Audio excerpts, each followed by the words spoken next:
నమస్తే అండి. నేను మీ అలేఖ్యాని. ఇవాళ నేను మీకు చెప్పబోయేది ఏ ఆలయం గురించి అంటే చాలా పవర్ఫుల్ అయినటువంటి కొత్తూరు సుబ్బరాయుడు ఆలయం. ఈ ఆలయం గురించి తెలిస్తే కామెంట్ చేయండి, తెలియకపోతే లైక్ అండ్ సబ్స్క్రైబ్ చేయండి. కొత్తూరు సుబ్బరాయుడు ఆలయం ఎక్కడ ఉంది అంటే కొత్తూరు, కర్నూలు జిల్లా. ఇది మండల కేంద్రమైన పాణ్యం నుండి 20 కిలోమీటర్ల దూరంలోను, సమీప పట్టణమైన నంద్యాల నుండి 20 కిలోమీటర్ల దూరంలో ఉంది. కొత్తూరులోని శ్రీ వల్లీ దేవసేన సమేత సుబ్రహ్మణ్యేశ్వర స్వామి ఆలయం ఎన్నో విశేషాల సమూహంగా భాసిల్లుతోంది. కోరిన కోరికలను తీర్చే ఈ స్వామి దర్శనం సర్వశుభదాయకంగా భక్తులు భావిస్తారు.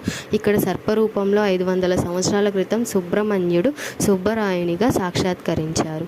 పాణ్యం మండలం సుబ్బరాయుడు కొత్తూరు భిన్నమైన ఆచారాన్ని పాటిస్తుంది. ఆదివారం అందరికీ సెలవు, ఆ పల్లెకు సెలవే, కానీ మిగిలిన వారికంటే కాస్త ఎక్కువ సెలవు. ఆదివారం మాంసాహారం ముట్టకపోవడం, అంత్యక్రియలు నిర్వహించకపోవడం ఈ పల్లెలో అనాదిగా వస్తున్న ఆచారం. మిగిలిన రోజుల్లో మాంసాహారం తినాలన్నా ఆ ఊర్లో దొరకదు. 6 కిలోమీటర్లు వెళ్ళి తెచ్చుకోవాల్సిందే.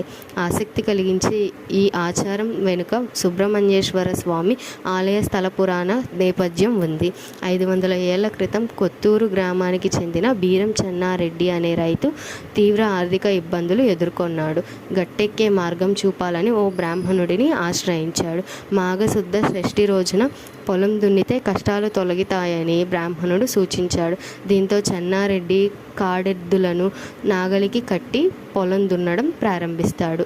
ఆ సమయంలో నాగలికి ఉన్నట్లుండి భూమిలో ఏదో అడ్డు తగులుతుంది. ఆ క్షణంలోనే ఆకాశంలో 12 తలల నాగపాము రూపం ప్రత్యక్షమవుతుంది.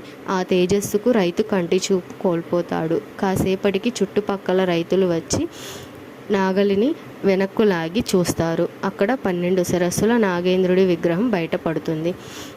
ఒక బాలుడు ప్రత్యక్షమై తాను సుబ్బరాయుడినని, సుబ్రహ్మణ్యేశ్వర స్వామినని, 3 రోజుల పాటు తనకు క్షీరాభిషేకం చేస్తే చెన్నారెడ్డికి చూపు వస్తుందని చెబుతాడు. అలా పూజలు చేయగానే చెన్నారెడ్డికి కంటి చూపు వస్తుంది. దీంతో సుబ్రహ్మణ్యేశ్వర స్వామికి గుడి కట్టాలని గ్రామస్తులు నిర్ణయించుకుంటారు. స్వామివారిని వేడుకుంటారు. రాత్రి రోకలి పోటు తరువాత మొదలుపెట్టి తెల్లవారుజామున కోడి కూతకు ముందే గుడి నిర్మాణం పూర్తి చేయాలి అని స్వామి సెలవిస్తాడు. లేదంటే 7 బలి అవుతారని హెచ్చరిస్తాడు. స్వామివారి స్వయంభూ విగ్రహాన్ని నేలపైనే పెట్టి గుడి నిర్మాణం ప్రారంభిస్తారు.